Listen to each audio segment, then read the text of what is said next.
पहला सौदा में आप सबका स्वागत है। भारतीय बाजारों के खुलने की तैयारी, संकेत देख लीजिए एशियाई बाजारों से और एसजीएक्स निफ्टी से कमजोरी के हैं, लेकिन अब थोड़ी स्टेबिलिटी आती हुई दिख रही है। 7,193 पर इस वक्त एसजीएक्स निफ्टी है और अगर आप देखें कि 30 अंकों की प्रीमियम को निकाल कर देखें तो लगभग कल के जो निचले स्तर है 7,177 उसके आसपास शुरुआत के संकेत इस वक्त एसजीएक्स निफ्टी से। अब हांगकांग के बाजार 3 दिन की छुट्टी के बाद खुले तो उनका गिरना तो समझ में आता है कि इतना गिरना ही चाहिए उन्हें 3, 3.5, 4%, लेकिन बाकी बाजार मामूली कमजोर हैं। सिंगापुर को देखिए सिर्फ 0.5% का नुकसान है। जापान में आज छुट्टी है। चीन के बाजार तो बंद है ही। तो ओवरऑल मिला जुला सा कारोबार और हम जो कमजोर दिख रहे हैं वो इनकी वजह से तो है ही और साथ ही एफआईएस की बिकवाली की वजह से। लेकिन एक स्टॉक जो कल के बाजार में भी बड़ा मजबूत था और जहां पर आज टॉप पिक्स के तौर पर सुब्रमण्यम साहब ने खरीदारी की राय भी दी है और वो है रिलायंस इंफ्रा, जो काफी मजबूती के साथ बंद हुआ।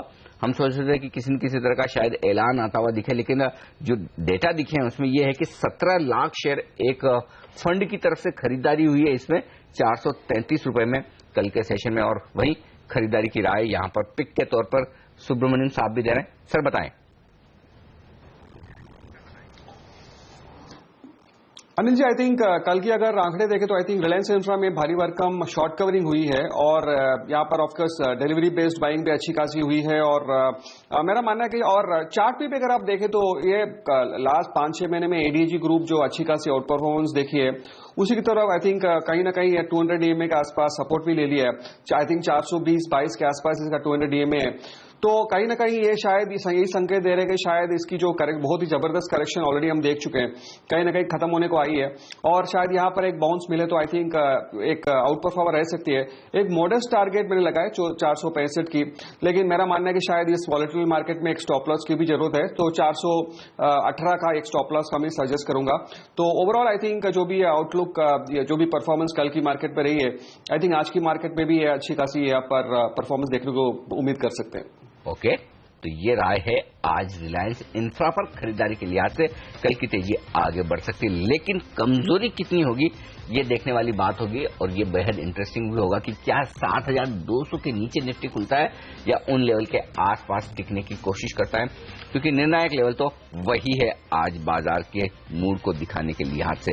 चलिए पहली टिक आपकी स्क्रीन पर आती हुई प्री ओपनिंग सेशन में 70 अंक ऊपर है सेंसेक्स, लेकिन निफ्टी 15 अंक नीचे दिखेगा। कौन से स्टॉक सेक्शन में निफ्टी में सिप्ला 10% नीचे दिख रहा है पहली टिक पर, अंबुजा सीमेंट 8% नीचे है और भारतीय एयरटेल 5% नीचे। ये 3 स्टॉक कमजोरी का रुझान दिखा रहे हैं, लेकिन डॉक्टर रेड्डीज जो 17 फरवरी को बायबैक पर बोर्ड बैठक करने वाला है 10% ऊपर दिख रहा है, तो मिला जुला सा कारोबार है।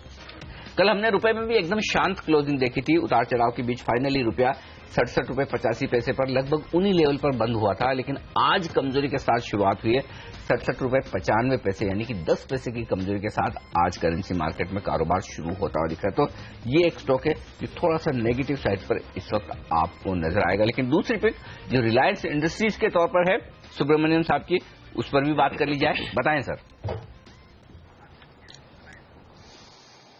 रिलायंस अगर हम देखें तो आई थिंक अगर मार्केट में लास्ट 2-3 महीने में एक पॉजिटिव अगर हाथ रही तो आई थिंक कहीं ना कहीं रिलायंस की रही है और 950 ये काफी अहम सपोर्ट तोड़ के आगे निकला था एक 1.5 महीना पहले और नतीजे के बाद भी ऑफकोर्स अच्छी खासी हमने अभी उसमें भी करेक्शन देख रहे हैं। तो मेरा मानना है कि शायद जो भी यहाँ पर रिकवरी की हम थोड़ी बहुत बाउंस बैक की बात करें आई थिंक रिलायंस डेफिनेटली सारा देने की संभावना है। तो मेरा मानना है कि शायद यहाँ पर एक 960 का कॉल कल 30 के आसपास बंद हुआ, हो सके तो आज थोड़ी बहुत यहाँ पर सस्ते मिले, इसकी खरीदारी करें। एक मॉडेस्ट टारगेट 38-40 तक का रख सकते हैं और एक स्टॉप लॉस के लिहाज से आई थिंक 27 दिया है, लेकिन आई थिंक उसको नीचे एक 24 तक आई थिंक रख सकते हैं। ओके, चलिए तो ये राय रिलायंस इंडस्ट्रीज पर। यहाँ पर एक स्टैंडर्ड डिस्क्लोजर भी आपको देना चाहूंगा। सीएनबीसी आवाज जो चैनल आप इस समय देख रहे हैं उसका स्वामित्व और प्रबंधन दोनों ही दरअसल रिलायंस इंडस्ट्रीज के हाथ में है। नतीजे जो आने वाले हैं आज उनका वापस रुख करता हूं और भेल ये एक ऐसा स्टॉक है जो हर रोज नए 52 हफ्ते के निचले स्तरों को छू रहा है। आज इंपॉर्टेंट दिन है, नतीजों से पहले कोई ट्रेड रजत इसमें आप लेना चाहेंगे और लेंगे तो किस तरफ? देखिए इस हालत में कोई ट्रेड अगर लेंगे तो वो मोस्टली शॉर्ट साइड की तरफ ही होगा, मतलब बिकवाली की तरफ ही होगा। इसमें कल तो नया 52 वीक लो दिखाया है, और ये वॉल्यूम कुछ कम था, लेकिन वीकनेस अभी भी जारी है। मुझको लगता है कि ये 114 का इसका एक टारगेट है, उसी टारगेट की ओर जा रहे हैं। तो इसमें आप स्टॉप लॉस 131 के ऊपर में लगा के 114 की उम्मीद करके एक पोजिशनल ट्रेड भी ले सकते हैं।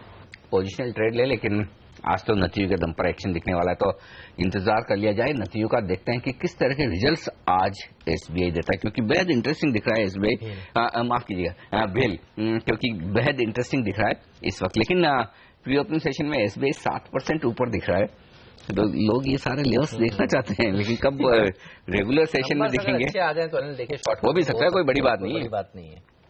ये पीएसयू बैंक्स मतलब आज 5 से 10% किसी भी तरफ का मुंह दिखाएंगे, ये बात पक्की। या तो बैंक निफ्टी को 14,200 होना है या फिर 15,000 होना है। 14,800 15,000 नहीं भी सही तो भी कम से कम 14,800 तो होना ही है आज। तो दोनों में से एक लेवल तो आपको आज जरूर बैंक निफ्टी में दिखना चाहिए, और वो डिसाइड करेगा काफी हद तक एसबीआई। लेकिन एक और स्टॉक है जिसने कल बाजार बंद होने के बाद नतीजे पेश किए, इंजीनियर्स इंडिया लिमिटेड। बड़ी उम्मीदें थी इस सरकारी कंपनी से प्रकाश, लेकिन हर तिमाही में कोई मजा आ नहीं रहा। रिजल्ट देखकर ऐसा लग नहीं रहा कि इसमें निवेश किया जाए। क्या करना चाहिए अब इन लेवल्स पर इस स्टॉक में? नहीं, बिल्कुल इससे दूर ही रहे, क्योंकि कोई भी तरह का कोई इम्प्रूवमेंट दिखने की कोई उम्मीद नहीं है। और खास करके इनके जो बाहर के जो कॉन्ट्रैक्ट्स जिसपे काफी एक टाइम में बोलबाला था कि गल्फ में भी ये कॉन्ट्रैक्ट्स एग्जीक्यूट कर पाते हैं, अफ्रीका में भी, बाकी के सार्क नेशंस में, कहीं भी रियलाइजेशंस है ही नहीं। ऑर्डर बड़े अच्छे अच्छे आते रहते हैं, ऑर्डर बुक तो बढ़ती रहती है, लेकिन उसका एग्जीक्यूशन होता नहीं है, भरपाई उसकी पैसों की आती नहीं है। तो उस लिहाज से ये सब कंपनी जो है ये कहीं ना कहीं एक स्लगिश मोड में है। तो मुझे नहीं लगता जब तक कैपेक्स साइकिल में इम्प्रूवमेंट हमारे यहाँ आएगा, और खास करके अच्छे मायने में आएगा, ये नहीं कि थोड़ा बहुत होने से भी इसमें कोई इम्प्रूवमेंट आ जाएगी। बड़े पैमाने पे अगर कैपेक्स साइकिल हिंदुस्तान में शुरुआत उसकी होती है, तब जाके इसको कोई फायदा होगा। तब तक के लिए इसको आप साइड में रख दीजिए और भूल जाइए। 189 के भाव पर अनिल सरकार ने कुछ ही दिनों पहले ओएफएस किया था। क्या सब्सक्रिप्शन मिला था उस ओएफएस को, और आज देखिए खुले मार्केट में ये शेयर आराम से मिल रहा है उस भाव के नीचे। बिल्कुल ठीक उसी तरह से जैसे 18 रुपए में सुजोन में बायबैक का ऑफर था, और उसके बाद अब आप देखिए 15 रुपए नहीं था, और आज किसी को लेना नहीं है। बिल्कुल, तो ये वो कुछ जब कमजोर बाजार होते हैं तो उसमें ऐसा ही देखने को मिलता है। लेकिन आप आज देखिए सबसे ज्यादा कमजोरी के साथ खुल सकता है अंबुजा सीमेंट का शेयर। 4% कमजोर है ये प्री ओपनिंग सेशन में, कमजोर नंबर्स के दम पर। सिप्ला में भी 2% की कट देखने को मिल सकता है, और आईसीआईसीआई बैंक का ये फिर आज दबाव के साथ खुलेगा, इस तरह के संकेत मिलते हुए। भेल में भी अनिल देखिए 1% की गिरावट देखने को मिलेगी। नतीजों से पहले ये शेयर भी बिल्कुल कमजोरी के साथ ट्रेड करता हुआ। बिल्कुल, तो ये है रुझान इन सारे शेयरों में प्री ओपनिंग सेशन में अब सेटल होने वाला है अगले 2 मिनट में। लेकिन देख लेते हैं उससे पहले कि आज आपके लिए कहां है मौके ट्रेडिंग के लिए। आज से स्टॉक 2020 का रिकैप।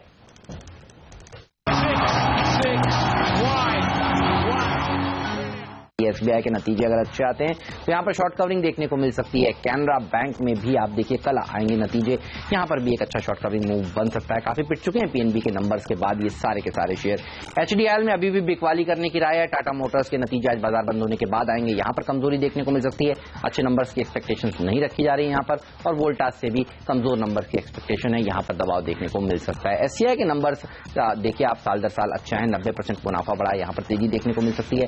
बैंक ऑफ बड़ौदा ये एक ऐसा स्टॉक है जिसके नंबर्स शनिवार को आने वाले हैं, यहां पर दबाव देखने को मिल सकता है। और भेल के नतीजे जो आज आएंगे अगर वो कमजोरी भरे रहे तो ये स्टॉक सबसे ज्यादा पिट सकता है पूरी की पूरी टीम में। नितेश एस्टेट के नंबर्स घाटे से मुनाफे में आई है। टैक्स रेलवे बजट से पहले पैसेंजर फेयर बढ़ने की खबरों के चलते यहां पर खरीदारी करने की राय मेरे सिलेक्टर्स ने दी आज। फटाफट से हमारी टीम भी देख लीजिए, इसमें एक ही सेल कॉल है अंबुजा सीमेंट, क्योंकि इसके रिजल्ट्स खराब है। 66% उसका मुनाफा गिर गया। बीटा सेल सभी के अंदर हमने दबाव भी आते हुए दिखा है। कैपिटल फर्स्ट के रिजल्ट्स काफी शानदार रहे हैं और इनकम और प्रॉफिट दोनों ही टर्म्स में से अच्छे नतीजे दिखाए हैं। इसके अलावा फाइनेंशियल टेक्नोलॉजी कंपनी खाते से फायदे में आई है और इसके अंदर एक अच्छा मूव देखने को आज मिल सकता है। जेके पेपर के अंदर भी रिजल्ट्स है इसके 12 तारीख को, लेकिन ठीक उससे पहले ओडिशा की रिफाइनरी जिनकी एक्सपेंशन हुआ है उसका बेनिफिट आएगा। साथ ही इंटरनेशनल पेपर के दाम बढ़े हैं, उसका बेनिफिट भी इसी क्वार्टर में देखने को मिलेगा। जस्ट डायल के अंदर भी आज शॉर्ट कवरिंग एक आ सकती है, क्योंकि 25 तारीख को अपना नया सॉफ्टवेयर भी लॉन्च कर रहे हैं।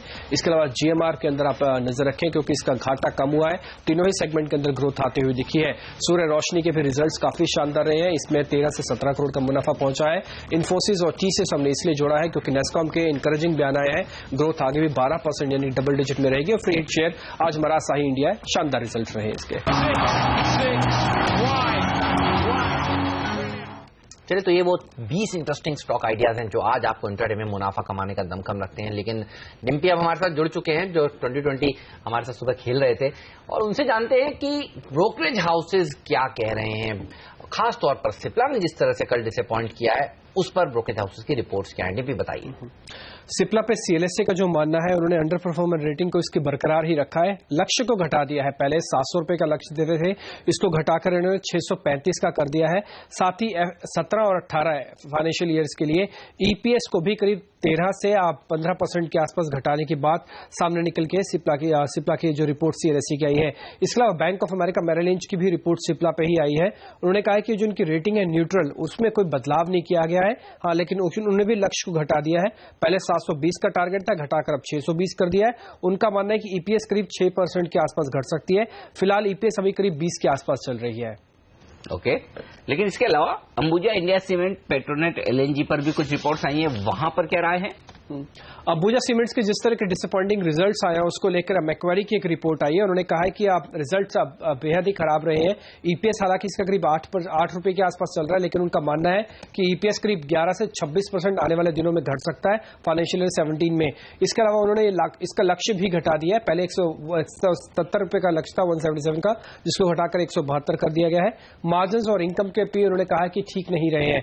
इसके अलावा इंडिया सीमेंट पे ही मैक्वारी की एक और रिकमेंडेशन आई है। उन्होंने कहा है कि इनकी जो रेटिंग है न्यूट्रल पहले थी, वो अभी भी बरकरार रखी है, उसमें कोई बदलाव नहीं किया गया है। और लक्ष्य भी 78 पे ही बरकरार रखा है, उसमें भी कोई बदलाव। लेकिन जो बदलाव किया गया वो ईपीएस को लेकर है। ईपीएस उन्होंने कहा कि 44% आने वाले दिनों में घट जाएगी और इससे नुकसान पहुंचेगा। इसके बाद पेट्रोनेट पे भी एक सिटी की एक रिपोर्ट आई है। उनका कहना है कि अभी भी इस पर निवेश किया जा सकता है। हालांकि तिमाही नतीजे ठीक नहीं थे उनके अनुसार, लेकिन फिर भी अभी भी निवेश की सलाह उस पर बनी हुई है उनकी।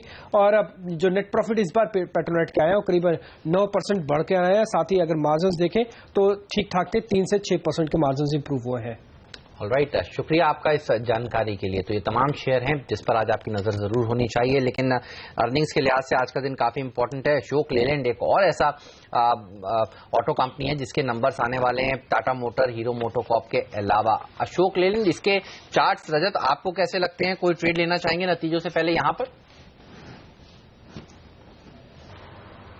देखिए, अशोक लेलैंड में मैं ये कहूंगा कि आप अगर नतीजा अच्छे उम्मीद करते हैं तो 84 के नीचे, 84-50 के नीचे स्टॉप लगा के 93.4 का उम्मीद करके लॉन्ग साइड में ट्रेड कर सकते हैं, क्योंकि इसका भी एक रेंज दायरा बन चुका है। मतलब ऊपर में 94-95 और नीचे 84-85 इसी के आसपास में। तो अभी थोड़ी सी ऊपर है नीचे की रेंज बाउंड्री से, तो उसी के नीचे स्टॉप लगा के आप लॉन्ग साइड में ट्रेड कर सकते हैं। Overall I am still long term positive on this. Chart उतना खराब अभी तक हुआ नहीं है। वोल्टास ये भी आज नतीजे पेश करेगा, उससे पहले क्या ट्रेड लिया जाए वोल्टास में? सुब्रमण्यम साहब, आपकी क्या राय? देखिए, वोल्टास में कल भी अच्छी खासी यहाँ पर शॉर्ट बिड अप देखें, ऑलमोस्ट 8% की देखें और ऑलमोस्ट 4% फिसला है। और यहाँ पर अगर हम आई थिंक इसकी लेवल्स की बात करें तो आई थिंक 266 पर कर रहा है। आई थिंक 260 के आसपास अच्छी खासी एक सपोर्ट है। बट मेरा मानना है कि शायद ये फिसलने की पूरी चांसेस है। तो अगर कोई उछाल मिले तो मेरा मानना है कि यहाँ पर एक बिकॉली करके चले और कम से कम एक 250-255 की टारगेट आ सकती है। जुबिलिएंट फूडवर्क्स, प्रकाश क्या एक्सपेक्ट कर रहे हैं? लोगों ने पिज्जा मंगाकर खाया होगा और इनकी बिक्री बढ़ेगी और मुनाफा बढ़ेगा, या आपको एक्सपेक्टेशंस है कमजोर नंबर्स की? देखिए, ये शेयर 1 जनवरी से अब तक करीब 19% घट गया है। कैसे रह सकते हैं नंबर्स? हमारा जो पोल कह रहा है वो आपको बताता हूं। मुनाफा करीब 11.5% बढ़ सकता है, मार्जिन हालांकि फ्लैट रहेंगे 13% के आसपास का। रेवेन्यूज में हमारा पोल तो कह रहा है कि लोगों ने पिज्जा लिए हैं, 19% बढ़ सकते हैं रेवेन्यूज। क्या करना चाहिए? डिस्क्लोजर देना चाहूंगा कि मैंने भी फ्यूचर नहीं खाया पर स्टॉक जरूर लिया हुआ है। पर मुझे लगता है कि इस जिस गिरावट के बाद इसमें काफी इंट्रिंसिक वैल्यू है। अगर आप बाकी के जो QSR वाले बिजनेसेस देखें उसकी तुलना में अब ये काफी सस्ता लगने लगा है।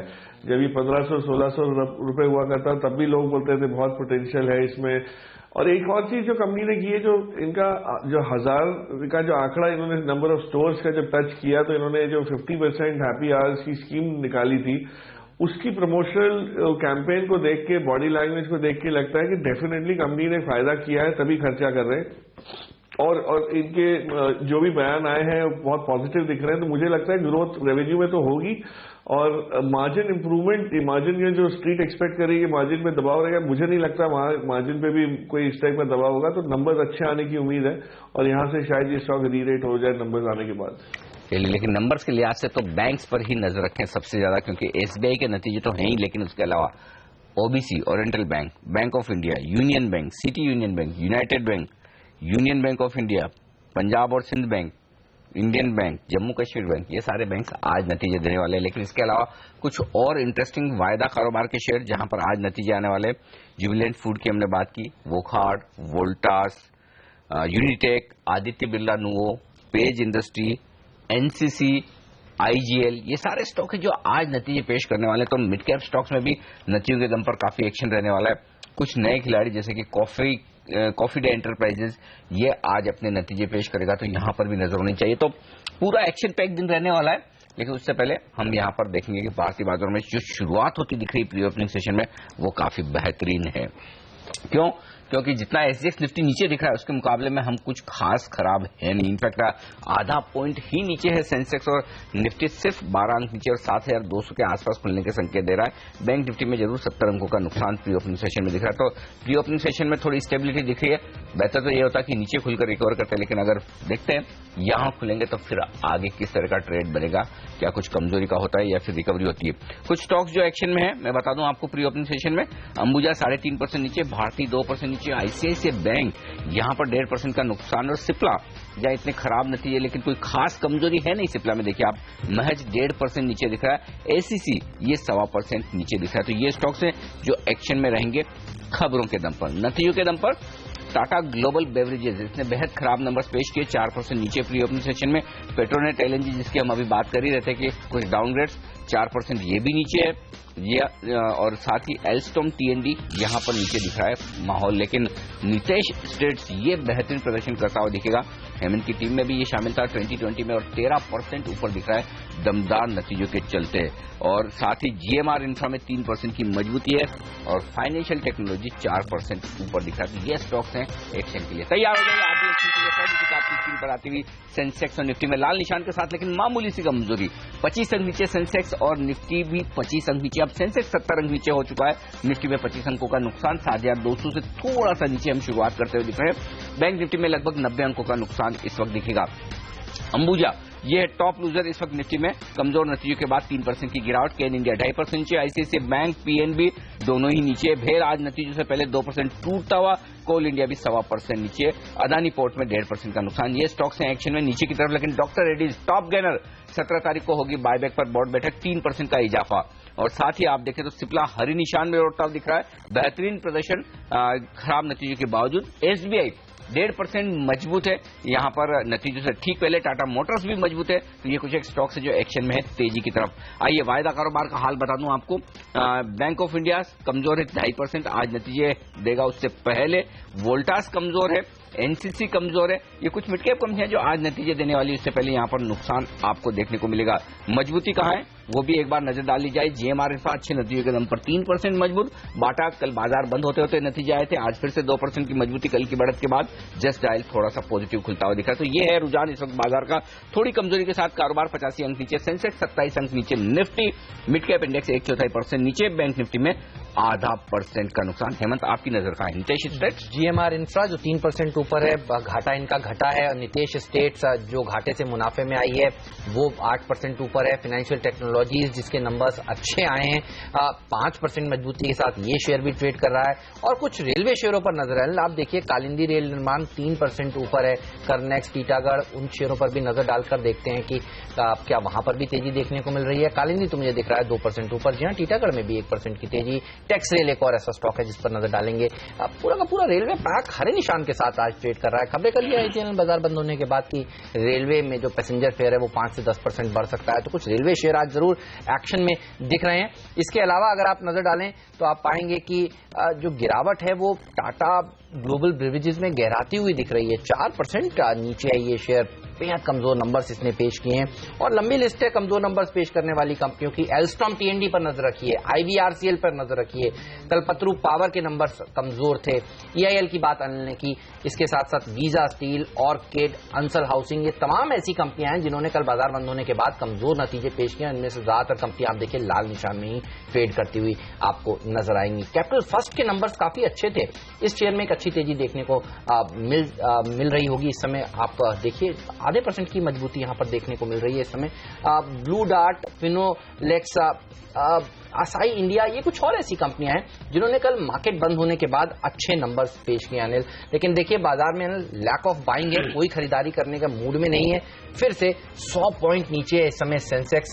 3 दिनों की गिरावट के बाद आज भी कोई राहत की बात इस समय तक तो नहीं दिख रही है। 7200 के नीचे अब निफ्टी ट्रेड करता हुआ। मिड कैप्स में ज्यादा बड़ा कट है 0.5% के आसपास का, और बैंक निफ्टी में भी आप देखिए करीब करीब 1% की गिरावट देखने को मिल रही है। तो आज मूड अगर सुधरेगा SBI की तरफ से ही सुधर सकता है। शुरुआत लेकिन SBI ने अच्छी करी, लेकिन अब आप देखिए धीरे धीरे वो भी नीचे आ रहा है। बिल्कुल, तो यहाँ पर कोई खास खरीदारी का माहौल है नहीं, और हम यही कह रहे थे कि गैप डाउन ओपनिंग होती तो ज्यादा बेहतर होता, लेकिन शुरुआत हुई और वहां से गिरना शुरू किया। 45 अंकों का कट आ चुका है निफ्टी में, और सेंसेक्स अब 135 अंक नीचे लुढ़क चुका है। बैंक निफ्टी पर नुकसान 1% का, और बैंक निफ्टी ने नए लोज बनाए। 1 मिनट में कल का आपको लो बता दूं बैंक निफ्टी का। पहले 14,490। तो जी हाँ, बैंक निफ्टी अपने नए निचले स्तर पर पहुंच चुका है, और जो हमने अभी अभी देखे हैं तो बैंक निफ्टी का लो बनता हुआ दिख रहा है। तो यहां पर और नीचे के लोज आते हुए साफ तौर पर नजर आ रहे हैं। निफ्टी का लो बता दूं आपको क्या बनाया आज हमने, 7167। तो निफ्टी ने भी नया 52 हफ्तों का निचला स्तर आज हुआ है।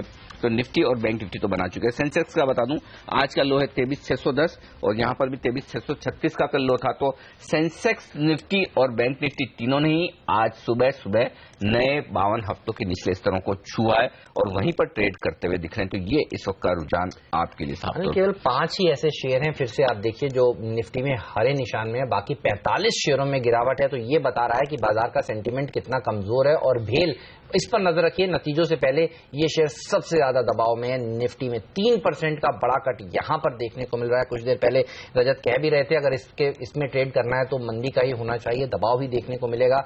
और केन इंडिया अभी वापस से देखिए 100 रुपए के लेवल्स के आसपास अप्रोच करता हुआ दिख रहा है। 114 का भाव, 2% नीचे ये। ICICI बैंक, ये शेयर भी आप देखिए 2% की गिरावट के साथ आज के सत्र में ट्रेड कर रहा है। तो दिग्गजों में अभी भी कोई खरीदारी का मूड नहीं है। छोटी मोटी खरीदारी कुछ ऐसे स्टॉक्स में देखने को मिल रही है जिनके नंबर्स अच्छे आए हैं। बाटा के शेयर पर नजर रखिए, 2% ऊपर है ये शेयर आज के सत्र में।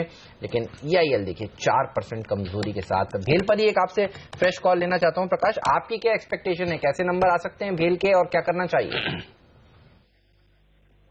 बिल्कुल, भेल कैपिटल गुड्स में जो है सबसे मुश्किल स्टॉक है जो ऊपर जाने के लिए अगर आप कोई भी अपेक्षा करें तो। उसका कारण है कि जो पावर क्षेत्र में एग्जिस्टिंग कैपेसिटी है उनको यूज होना अभी काफी हद तक बाकी है। यूटिलाइजेशन PLFs बहुत वीक है, और नए टरबाइन, जनरेटर, बॉयलर्स ऑर्डर होना और बेल को पैसे मिलने, इस समय काफी समय लग सकता है। तो मेरे हिसाब से अगले 6-12 महीने के लिए बेल की सुस्ती जो है वो बढ़ती जाएगी। कहीं इसमें कोई रिटर्न आने की उम्मीद बिल्कुल नहीं है, और definitely it is an avoid for me. Okay, तो फिलहाल अवॉइड करें भेल को, ये राय है यहाँ पर प्रकाश की तरफ से। लेकिन अब सिप्ला गिरना शुरू होता दिख रहा है। आप देखिए अब 1.5% का नुकसान है। तो शुरुआती ऐसा लग रहा है कि शॉर्ट कवरिंग हो चुकी है, और उसके बाद अब स्टॉक में कमजोरी आ रही है, क्योंकि मैं ये भी देख रहा हूं कि 1.25 लाख शेयर ओपन इंटरेस्ट में से कम होते हुए दिख रहे हैं।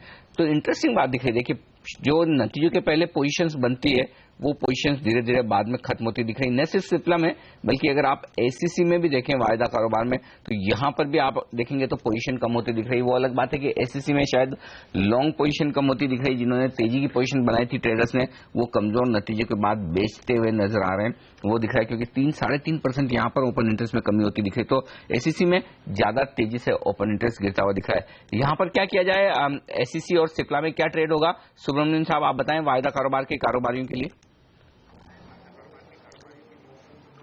आई थिंक जहां तक सिप्ला का सवाल है, जैसे मैंने बताया, आई थिंक 485-500 यहां तक आने की पूरी संभावना है और ओपन इंटरेस्ट खास करके यहां पर डाउनवर्ड प्रेशर बनाई हुई रखी है। लेकिन एसीसी जो है यहां पर अगर आप देखें तो वैसे ही वो कुछ यहां पर काफी रेंज बाउंड स्टॉक रही है।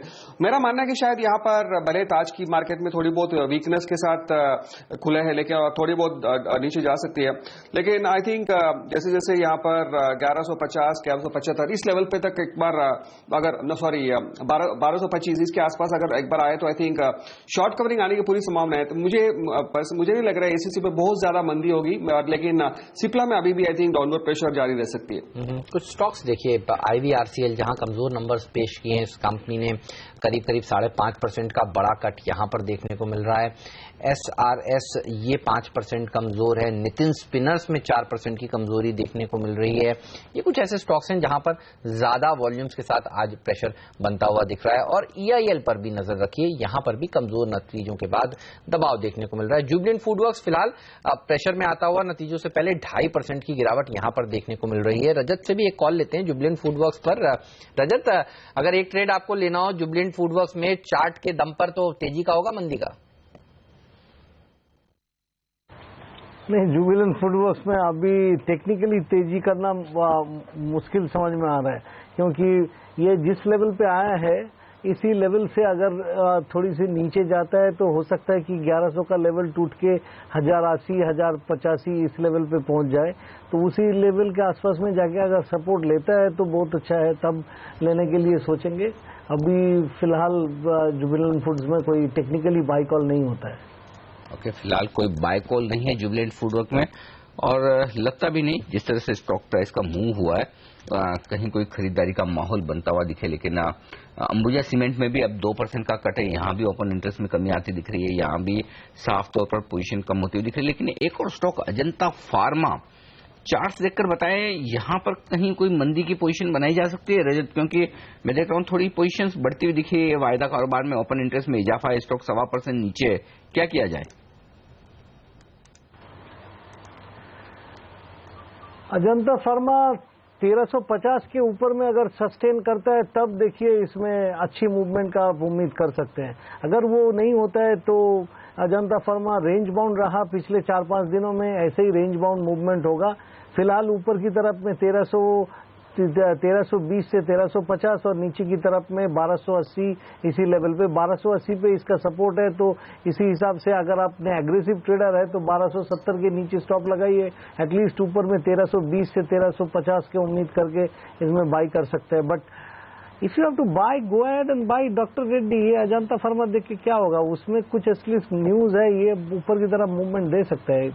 सिप्ला, अजंता फार्मा ये सब ट्राई नहीं करना चाहिए। फार्मा शेयर खरीदना है तो डॉक्टर रेड्डी खरीदिए। 17 फरवरी को बायबैक के लिए बोर्ड ने बैठक बुलाई है और आप देखिए 2.5% मजबूत है। अगर आप देखें एक सेक्टर जो इस समय हरे निशान में है तो वो फार्मा सेक्टर है, और उसका बड़ा श्रेय दरअसल डॉक्टर रेड्डीज को ही जाता है, बड़ा वेटेज रखता है उसमें। और आप देखिए तेजी के साथ फार्मा इंडेक्स ट्रेड कर रहा है, बाकी सारे सेक्टर इंडाइसेस इस समय लाल निशान के साथ ही ट्रेड करते हुए आपको दिखेंगे। लेकिन देखिए आप सेंसेक्स निफ्टी, बैंक निफ्टी ने 52 हफ्तों के निचले स्तरों को आज सुबह सुबह फिर से बनाए हैं, और कल भी हमने देखा था खुलते ही ऐसा ही हुआ था। बैंक निफ्टी अपने हाई से देखें तो अब तक 31% अनिल कमजोर हो चुका है, और निफ्टी अपने हाई से 21% कमजोर हो चुका है। मार्च में जो 9119 का हाई लगाया था निफ्टी ने, और बैंक निफ्टी ने जो 20,900 का स्तर छुआ था, उससे अब हम काफी दूर हैं, काफी समय लगेगा ये रिकवरी होने में। अब टेक्निकली अगर हम कहें तो बैंक निफ्टी बेयर मार्केट में है, लेकिन निफ्टी एकदम उन लेवल के आसपास है कि बेयर मार्केट ही मतलब उस लेवल पे कि अब थोड़ा और कमजोर हो गया तो फिर पक्का हो जाएगा कि बेयर मार्केट में बिल्कुल एकदम वो किनारे पे है। इधर या उधर का मामला है। दरअसल यहाँ से अब बाउंस करेगा तो क्या लेवल्स तक बाउंस कर सकता है, और यहाँ से अगर नीचे जाएगा तो किन लेवल्स पर तक जा सकता है? रजत, आप एप्ट आदमी है, बताइए क्या हो सकता है? एक बार रिपीट करेंगे हम? बैंक निफ्टी जिस तरह से अपने हाईज से 20,907 के हाईज से 31% कमजोर हो चुका है, अब यहां से कितना और डाउनसाइड आपको लगती है? और निफ्टी जो अपने रिकॉर्ड हाई से 21% कमजोर हो चुका है, यहां पर कितनी डाउनसाइड लगती है? और अगर यहां से कोई बाउंस देखा जाएगा तो किस लेवल तक देखा जा सकता है? देखिए, बैंक निफ्टी अभी भी यहां से 1000 पॉइंट मतलब 13,500 की तरफ दिखता है, और ये 13,500 तक अभी प्रोजेक्शन बनाया है, इसलिए बोल रहा हूं। और निफ्टी का प्रोजेक्शन,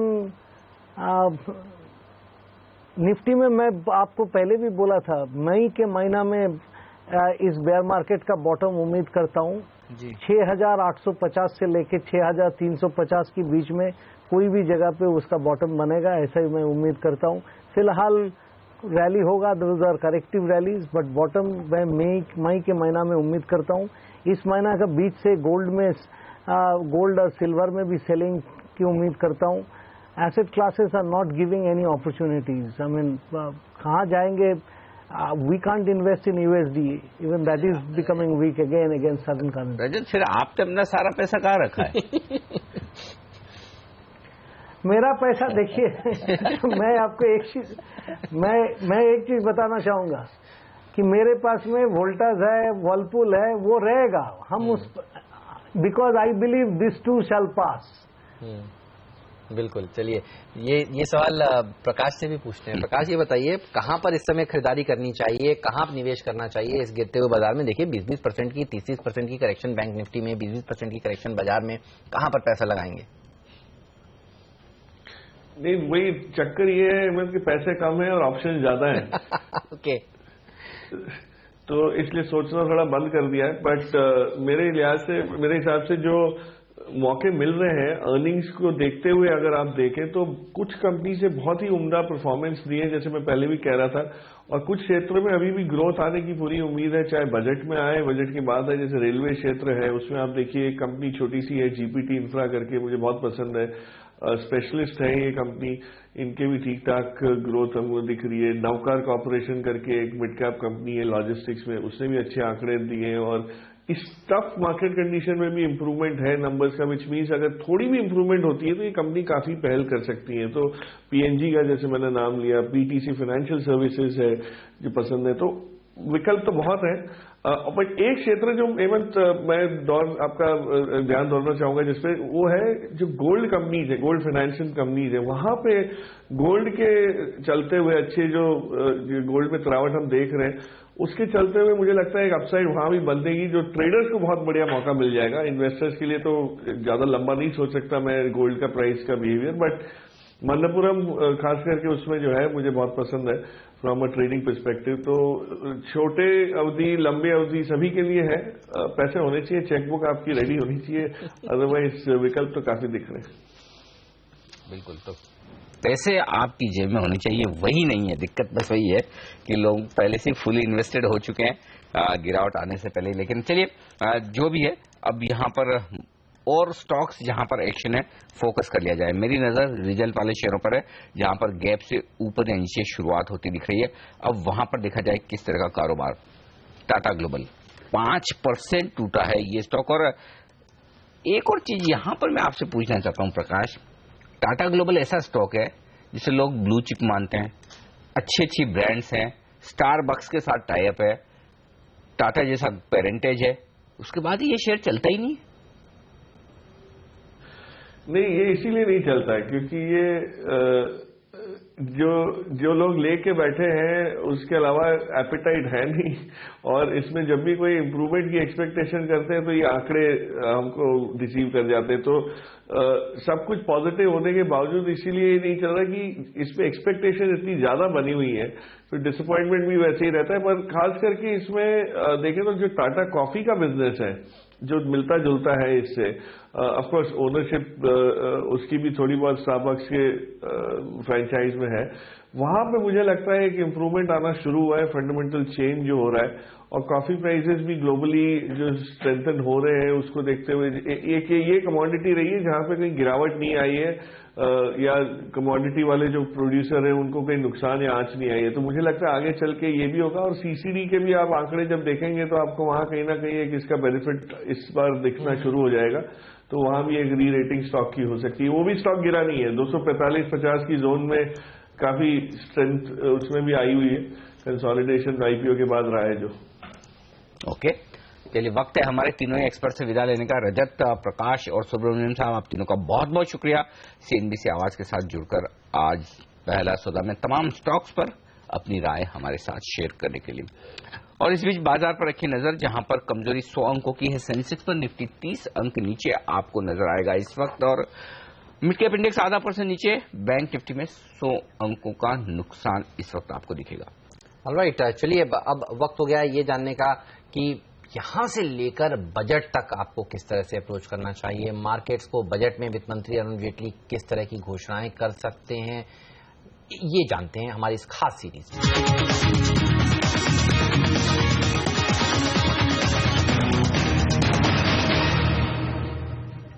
और अब हमारे साथ कार्यक्रम में शामिल हो रही हैं Ritu Gangrade Arora, director investments, Canara HSBC OBC life insurance की। रितु जी, गुड मॉर्निंग, स्वागत है आपका सीएनबीसी आवाज पर। मार्केट पर आपसे बात करूं उससे पहले एक सवाल बजट की उम्मीदों पर लेना चाहता हूं, क्योंकि अब हमारे लिए सबसे बड़ी इवेंट वो सामने है। क्या सुनकर बाजार खुश होगा बजट में? इस वक्त वित्त मंत्री को ऐसा क्या बोलना चाहिए इस बजट में? धन्यवाद शो पर बुलाने के लिए। हमेशा ही शायद बजट एक कठिन समस्या होती है वित्त मंत्री के लिए बैलेंस करने की। इस बार खास मुझे लगता है मार्केट का, निवेशकों का ध्यान रहेगा बजट पर। मुश्किल बजट है, बट ये अच्छा है कि ऑयल ने थोड़ा सा एल्बो रूम दिया है वित्त मंत्री को, बट वहां पे दूसरी तरफ 6 पे कमीशन और ओरोप के खर्चे बढ़ गए हैं। मुझे लगता है मार्केट जो कि चाहेगा कि किस तरह से वित्त मंत्री रेवेन्यू एक्सपेंसेस को कंट्रोल करते हुए कैपिटल एक्सपेंस पर किस तरह से ध्यान बढ़ाते हैं, एलोकेशंस बढ़ाते हैं, और किस तरह के स्पेसिफिक अनाउंसमेंट्स आते हैं। दूसरा, फिस्कल डेफिसिट हमेशा की तरह काफी महत्वपूर्ण रहेगा। करेंसी पर प्रेशर ग्लोबली बने रहेंगे और फिस्कल डेफिसिट पर खास ध्यान रखना होगा ताकि इंडिया का करेंसी स्टेबल रहे। मैं नहीं कहती डेप्रिसिएशन नहीं होना चाहिए, पर स्टेबल रहे। और तीसरा, मुझे लगता है फाइनेंशियल सेविंग्स जो कि हैं, टैक्सेस को इस तरह से मैनेज करना होगा, डायरेक्ट टैक्सेस को, कि फाइनेंशियल सेविंग्स फाइनेंशियल इंस्ट्रूमेंट्स के जरिए वापस मार्केट में आती रहें। ये एक नया बहुत समय बाद फिर से शुरुआत हुई है पिछले साल, और इसे सशक्त करना बहुत जरूरी है देश के लिए।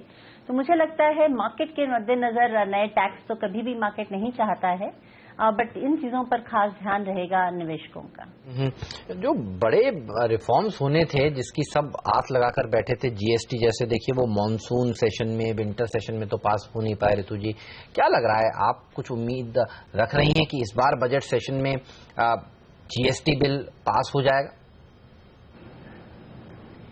मैं पॉलिटिकल विशेषज्ञ तो हूं नहीं, पर मुश्किल लग रहा है। मुझे लगता है कि जिस तरह से एक पॉलिटिकल इक्वेशन बन रही है, उसमें जब तक सभी पार्टीज एक दूसरे के साथ सहमत होकर देश के हित को ध्यान में रखकर एक बिल नहीं लाती, बड़ा मुश्किल लग रहा है। बट ये मानना बहुत जरूरी है कि बजट तो एक चीज है, इसके अलावा जीएसटी की तरह जो दूसरे पॉलिसीज अटकी हुई हैं, इन्हें अलाइन करना बहुत जरूरी हो गया। अनाउंसमेंट्स होना, इनका पारित होना, क्योंकि एक इकोनॉमी में जो अब डोमेस्टिक इकोनॉमी ही है जो हमें मार्केट को सशक्त कर पाएगी, क्योंकि ग्लोबली काफी चिंताएं बनी रहेंगी अगले कुछ महीने। तो अगर इस तरह का एक पॉजिटिव बजट आता है या जीएसटी पास हो पाता है, तो इससे बहुत एक मोमेंटम बनेगा और मार्केट को एक बॉटम बनाकर एक रिकवरी दिखाने का मौका मिलेगा। तो बाजार में लेकिन बॉटम बनने के कहीं कोई संकेत दिख रहे हैं क्या आपको? क्योंकि हर रोज स्पीड बढ़ रही है गिरने की, हर रोज बड़े बड़े बिकवाली के आंकड़े दिख रहे हैं और हर रोज नए लेवल्स नीचे दिख रहे हैं। थोड़ी चिंता की स्थिति तो बनी हुई है, और जैसे कि हम सब जानते हैं, ये काफी कुछ ग्लोबली हम इंपोर्ट कर रहे हैं। इस चिंता को चाइना से कर रहे हैं, ऑयल के कारण कर रहे हैं। मुझे लगता है 3 बड़ी चिंताओं में तीसरी ये होगी कि यूएस में जो हाई रिस्क बॉन्ड्स हैं उनकी यील्ड्स काफी बढ़ रही हैं और डिफॉल्ट की संभावनाएं हैं। तो मुझे लगता है अभी एक सेंटिमेंट ड्रिवन जो करेक्शन आ रहा है, कुछ लोग अब बेयर मार्केट की बात भी करने लगे हैं, ये अगले कुछ महीने तक ये अनसर्टेनिटी और वॉल्टिलिटी काफी शार्प रहेगी और यहाँ से मुझे नहीं लगता एक 10% से ज्यादा करेक्शन होना चाहिए। मेरा अंदाज 5 रहेगा। ओके, यहाँ से 5% के आसपास का करेक्शन देखने को मिल सकता है, लेकिन इस समय आप देखिए बाजार में थोड़ी सी रिकवरी आती हुई निचले स्तरों से, और बैंक निफ्टी पर नजर रखिए, ये रिकवरी को लीड कर रहा है। एसबीआई पर नजर रखिए, आज इसके नतीजे आने वाले हैं, काफी दबाव देखा जा चुका है स्टॉक में और अब ये 2% मजबूती के साथ ट्रेड करता हुआ नजर आएगा आपको। बैंक ऑफ बड़ौदा जिसके नतीजे आने वाले हैं शनिवार को, यहां पर भी करीब 1.25% का इजाफा देखने को मिल रहा है। कुछ प्राइवेट सेक्टर बैंक्स भी मदद कर रहे हैं। एक्सिस बैंक जैसे स्टॉक्स देखिए 1/4% मजबूत है, तो बैंकिंग स्टॉक्स में निचले स्तर से थोड़ा सा सुधार देखने को मिल रहा है। लेकिन ऋतु जी, जिस तरह से नतीजे जो अब तक आए हैं बैंक्स के और खासतौर पर पीएसयू बैंक्स के, बड़ी डिसअपॉइंटमेंट हाथ लगी है। पीएनबी ने देखिए जिस तरह से निराश किया, आप कैसे रीड कर रहे हैं? इनको गिरावट में खरीदारी करनी चाहिए या अगले क्वार्टर का इंतजार करेंगे, नंबर्स देखने के बाद ही फैसला लेंगे? मुझे लगता है बैंक्स में अभी चिंताएं बनी रहेंगी। एक क्वार्टर कम से कम और काफी चिंताजनक रहेगा, इससे कोई जल्दबाजी नहीं है बैंक्स में वेट बढ़ाने के लिए। खासकर पीएसयू बैंक्स में स्ट्रेस अभी है और मुझे लगता है मार्च कुछ अलग नहीं होगा, तो इसलिए अभी रुकना चाहिए। और बैंक्स ऑल्सो इकोनॉमी को दर्शाती हैं, तो जब मार्केट 30% ऑफ इंडेक्स भी हैं, तो इस स्थिति में मुझे नहीं लगता कि नया निवेश पीएसयू बैंक्स में खासकर करना चाहिए। और एक सिस्टमैटिक वे में, जैसे हम अगर एक रिवर्सल ऑफ ट्रेंड देखें, तभी नया निवेश करें पीएसयू बैंक्स में, जो कि मुझे लगता है 6 महीने दूर है। प्राइवेट सेक्टर बैंक्स में क्या खरीदना चाहेंगे इन स्तरों पर करेक्शन के बाद? कई बैंक्स देखिए, आईसीआईसीआई बैंक जैसे दिग्गज नए 52 वीक लो पर मिल रहे हैं। क्या प्राइवेट सेक्टर बैंक्स में खरीदारी करना सही होगा इस समय?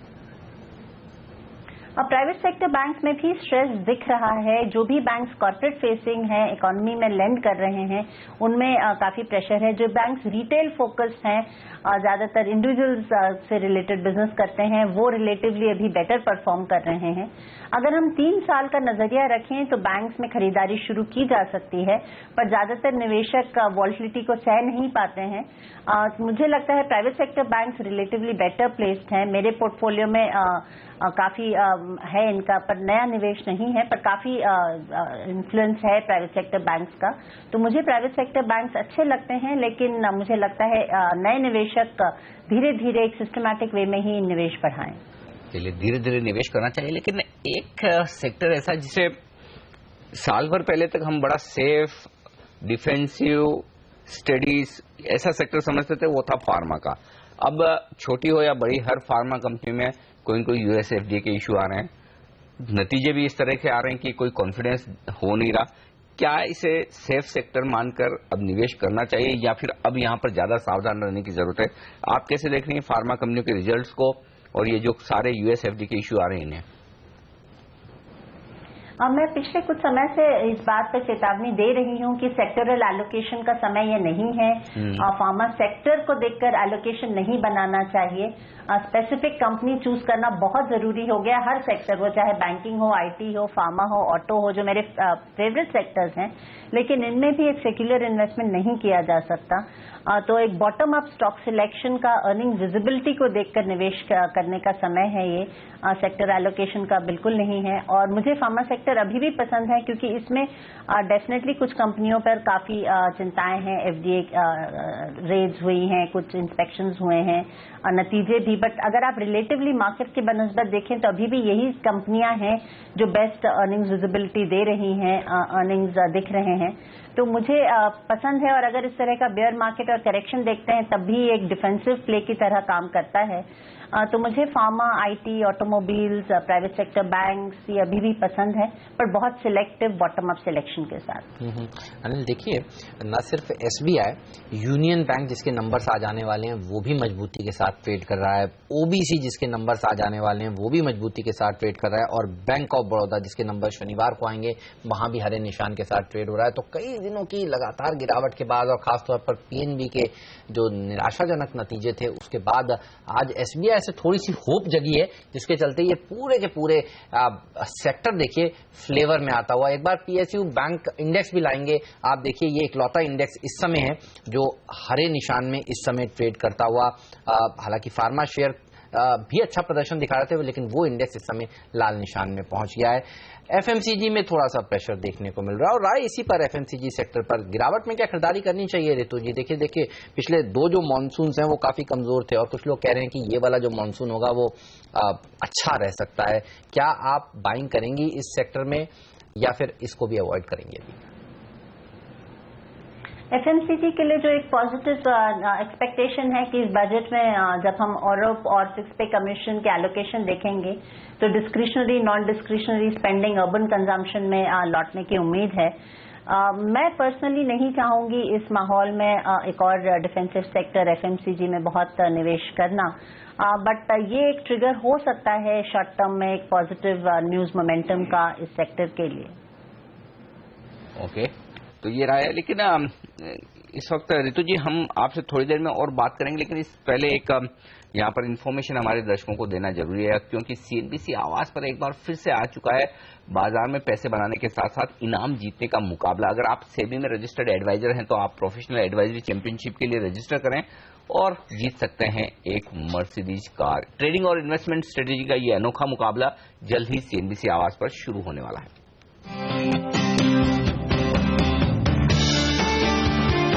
सेबी में रजिस्टर्ड प्रोफेशनल इन्वेस्टमेंट एडवाइजरों के लिए आ रहा है एक सुनहरा मौका।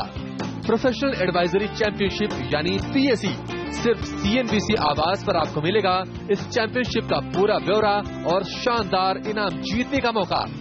ये है एक मुकाबला इंट्राडे ट्रेडिंग कॉल्स देने वाले एडवाइजरों के लिए।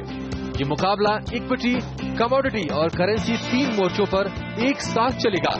तीनों के अपने अपने मुकाबले होंगे और हर रोज सबसे जबरदस्त कॉल देने वाले एडवाइजर को मिलेंगे शानदार डेली प्राइज। चैंपियनशिप जीतने वाले यानी कि प्रोफेशनल चैंपियन के लिए इंतजार कर रही है एक चमचमाती मर्सिडीज कार। हर कैटेगरी में चैंपियनशिप में हिस्सा लेने के लिए जरूरी है कि आप सेबी से रजिस्टर्ड इन्वेस्टमेंट एडवाइजर हो। इसके बाद आपको proadvisorychampionship.com के रजिस्ट्रेशन पेज पर जाना है, अपना ब्यौरा भरकर रजिस्ट्रेशन करवाना है और आप इस चैंपियनशिप में हिस्सा लेने के लिए तैयार हैं। चैंपियनशिप का पहला सीजन 21 अप्रैल से 22 जुलाई तक चलेगा और सबसे बड़ी बात यह है कि इस चैंपियनशिप में हिस्सा लेने के लिए आपको कोई भी फीस नहीं देनी है। चले तो सुनहरा मौका इनाम जीतने का और इनाम के तौर पर मर्सिडीज कार, एक नई ब्रांड न्यू मर्सिडीज कार मिलने वाली है। चलिए ये तो बात हुई इस मुकाबले की, लेकिन दिग्गज FMCG कंपनी HUL अपने कमोडिटी से जुड़े कारोबार को बेच सकती है। इस पर और जानकारी के लिए सीधे चलते हैं मेरे सहयोगी डिम्पी कालरा जो हमारे साथ जुड़ चुके हैं। डिम्पी बताइए HUL कौन कौन से ब्रांड्स बेच सकती है, क्या जानकारी है और इसके पीछे वजह क्या है, क्यों बेचना चाहती है HUL अपने ब्रांड्स? असल अपने पैक्ड बिजनेस को रिस्ट्रक्चरिंग करना चाहती है और अपने नॉन कोर एसेट्स से थोड़ा सा अलग हटके कोर बिजनेस पे ज्यादा ध्यान देना चाहती है।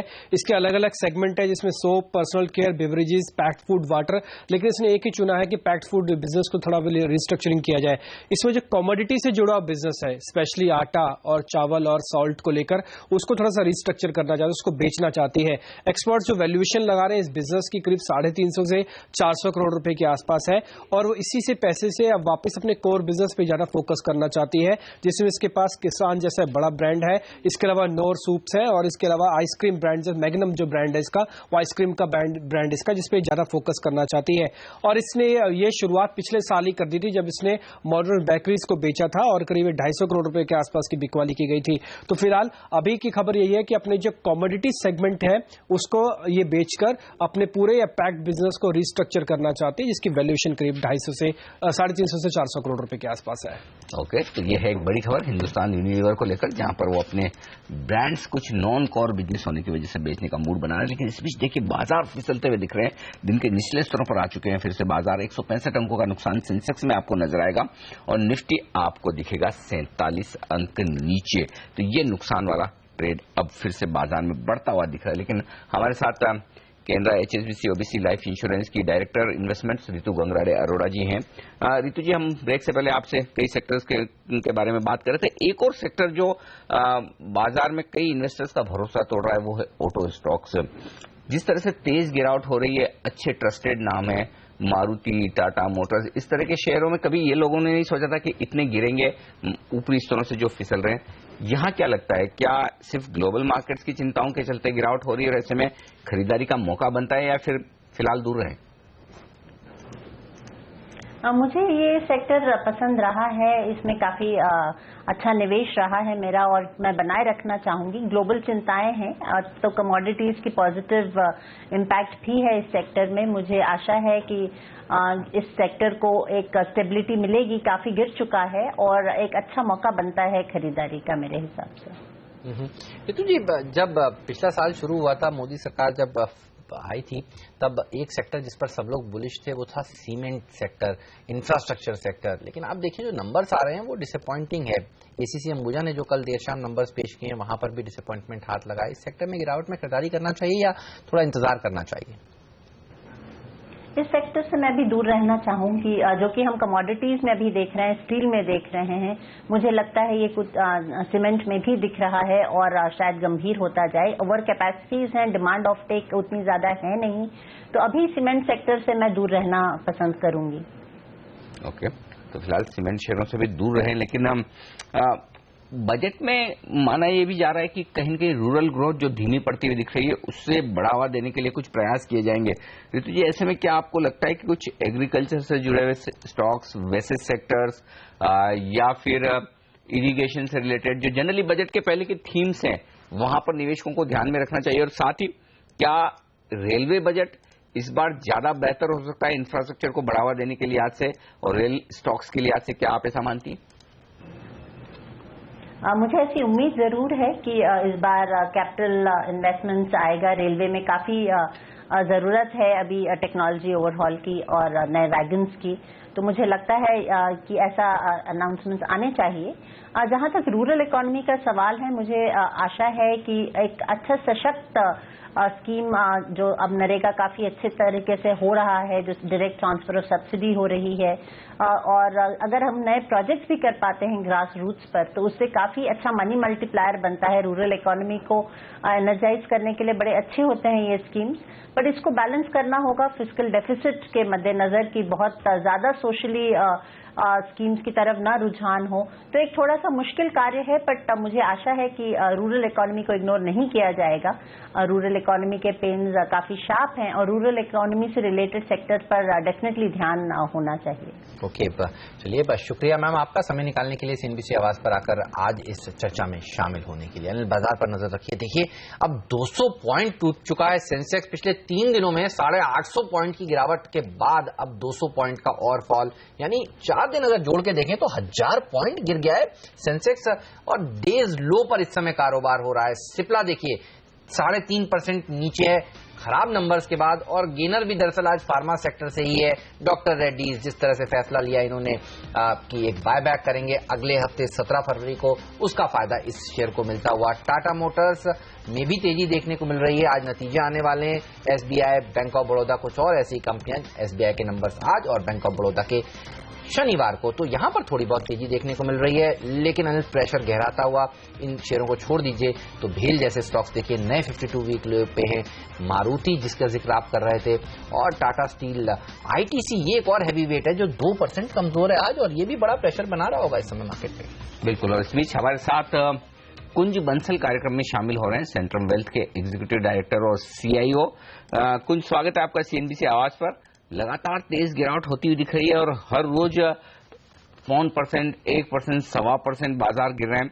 क्या ये लेवल आ गए हैं जहां पर खरीदारी की जाए, या फिर नीचे की रिस्क और ज्यादा खुलती हुई दिख रही है? कैसे देख रहे हैं आप?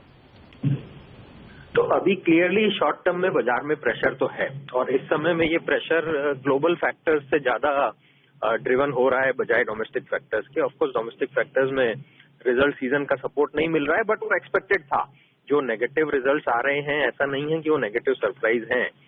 तो और इस बीच कुछ कंपनियों ने पॉजिटिव नंबर्स भी दिए हैं, बट जब ऐसा सेंटीमेंट होता है तो पॉजिटिव न्यूज या नंबर्स डिस्काउंट नहीं होते हैं और नेगेटिव न्यूज या नंबर्स ज्यादा डिस्काउंट हो जाते हैं। तो मुझे लगता है वही चल रहा है। बहुत मुश्किल है ये कहना कि कॉन्ट्रा कॉल लेके और हिम्मत करके अभी बाजार में घुसना चाहिए क्या। मुझे नहीं लगता है, ऐसा नहीं करना चाहिए, थोड़ा सा अभी रुकना चाहिए। शॉर्ट टर्म ट्रेडर्स जिनको रिस्क लेनी है वो अपना कॉल ले सकते हैं, बट मीडियम टर्म इन्वेस्टर्स को थोड़ा सा और मार्केट को स्टेबलाइज होने के लिए वेट करना चाहिए और उसके बाद ही कोई कॉल लेनी चाहिए। कुछ जब जनवरी सीरीज चल रही थी तो लग रहा था कि जितनी गिरावट होनी है देखिए हो चुकी है, लेकिन फरवरी सीरीज में भी कोई राहत नहीं है और खासतौर पर ये हफ्ता तो 7,400 टूटा, 7,300 टूटा, 7,200 टूटा। ये बताइए कितनी डाउनसाइड आपको और लगती है? कुछ देर पहले हम रितु से बात कर रहे थे, वो कह रही है 5% की डाउनसाइड है और मार्केट में, उसके बाद इतनी गिरावट नहीं लग रही है। क्या आप भी इसी व्यू से सहमत है या आपको ज्यादा गिरावट लगती है आने वाले दिनों में? और फिर रिकवर हो गया था क्लोजिंग तक, क्या वैसे नहीं भी रह सकता है कि आज 11 लगता है यहाँ पर कुछ ऑडियो में दिक्कत हो रही है, लाइन मेरे ख्याल से बहुत साफ नहीं है, कुछ की बात हम बहुत अच्छे से सुन नहीं पा रहे हैं। लेकिन फिलहाल मैं आपको कुछ वायदा कारोबार के स्टॉक भी बताना चाहता हूँ जहां पर काफी एक्शन होता हुआ दिख रहा है, उन पर भी फोकस करिए। काफी पोजीशंस कम होती दिख रही है जिस तरह से ओपन इंटरेस्ट में कमी आ रही है। आप देखिए सिप्ला अब नए निचले स्तरों पर आता हुआ दिख रहा है और 3.25-3.5% की गिरावट है। तो स्टॉक्स में जो कुछ रिजल्ट्स के बाद का रिएक्शन होता हुआ दिख रहा है वो अब गिरावट में फिर से बदलता हुआ दिख रहा है। कुंज हमारे साथ है, कुंज इसी पर आपसे राय लेना चाहता हूं, सिप्ला के नतीजे कैसे देखते हैं आप? क्या वाकई में बेहद खराब है या फिर इस प्राइस पर सब कुछ डिस्काउंटेड है? टर्म्स ऑफ नतीजे क्लियरली डिसअपॉइंटिंग है। लगता है थोड़ा संपर्क हमारा बराबर हो नहीं पा रहा है। बिल्कुल उनसे वापस जाएंगे, उनके पास कोशिश करेंगे। लेकिन अनिल इस समय आप देखिए एफएनओ में कुछ स्टॉक्स में काफी अच्छी तेजी भी देखने को मिल रही है। ओबीसी जिसके नतीजे आज आने वाले हैं, आप देखिए नतीजों से पहले अब ये शेयर 2.25% मजबूती के साथ ट्रेड करता हुआ। कैनरा बैंक 2% मजबूत है आज के सत्र में। तो कुछ पीएसयू बैंक हैं, यूनियन बैंक के नंबर्स आज आने वाले हैं और बैंक ऑफ बड़ौदा यहां पर तेजी देखने को मिल रही है। एसबीआई 1.5% मजबूत है। तो कुछ पीएसयू बैंक्स हैं जो अच्छी तेजी दिखा रहे हैं। लेकिन अनिल देखिए पिज्जा लग नहीं रहा है कि नंबर्स अच्छे डिलीवर करेगा। जुबिलेंट फूडवर्क्स, डोमिनोज पिज्जा के कामकाज में कंपनी 6% नीचे है। और चाय की कंपनियों के लिए भी आज का दिन बेहद कमजोरी भरा। एफएनओ में जो सबसे ज्यादा दूसरा गिरने वाला शेयर है वो टाटा ग्लोबल बेवरेजेस है। चाय कॉफी भी लग रहा है सेल हो नहीं रही है, 5% एफएमसीजी स्टॉक्स, टी और बेवरेजेस स्टॉक्स, ये सारे कुल मिलाकर मिड कैप शेयरों में भी कोई अच्छा माहौल है नहीं। और इंटरेस्टिंग बात है कि जुबिलेंट फूडवर्क पिछले कुछ दिनों में उतना गिरा नहीं, नतीजे के पहले तो बड़ी गिरावट की शुरुआत तो आज ही से होती दिख रही है यहाँ पर। लेकिन कोशिश पूरी तरह से डॉक्टर रेड्डीज की तरफ से संभालने की बाजार को 3.25% की मजबूती। चलिए एक और कमजोरी भरा सेशन और 7,150 का जो अहम लेवल हमारे एक्सपर्ट्स मान रहे हैं उसके बेहद करीब पहुंचता हुआ निफ्टी। शुरुआत तो कमजोर, देखते हैं आगे सेशन किस तरह का रहता है। फिलहाल पहला सौदा में आज के लिए इतना ही, लेकिन आप बने रहिए सीएनबीसी आवाज के साथ। ब्रेक के बाद कमोडिटी बाजार की ओपनिंग पर नजर होगी और आपके सवालों के जवाब भी देंगे। सौदा आपका लेकर आएंगे ब्रेक के बाद। हमें दीजिए इजाजत, नमस्कार।